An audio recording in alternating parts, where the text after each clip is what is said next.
Rows of empty airline seats, an almost deserted Terminal 3 at Heathrow, and a trickle of transatlantic passengers, evidence of London's newfound status as a virtual no-go area for tourists and businessmen alike, especially from America.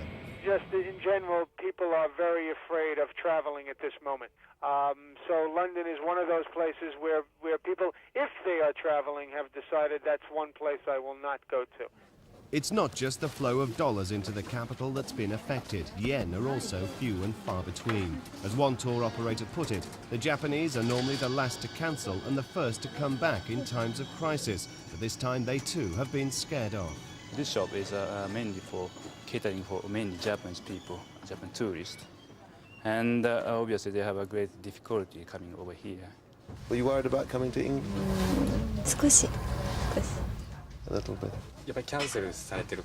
Supposed to come 10 groups of people, but now they have only 3 of them.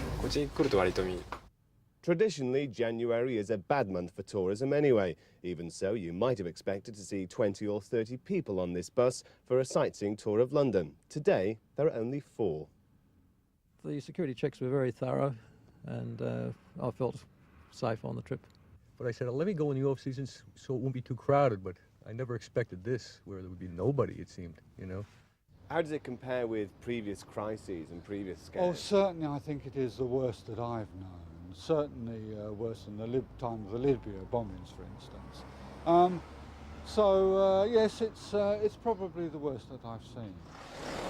The absence of foreign visitors is the last thing Southeast businesses wanted as the region slides further into recession. 40 jobs have been shed at the stock exchange, and Harrods have announced 90 jobs are to go. They admit the tourist trade is down. Fewer American and particularly Japanese visitors have arrived. Obviously, we miss the foreign visitors. We believe that they'll soon be back, and we'll welcome them.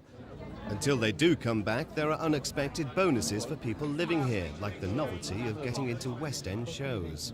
Tickets have become available for shows which would not normally be available, and people are obviously anxious to exploit that situation.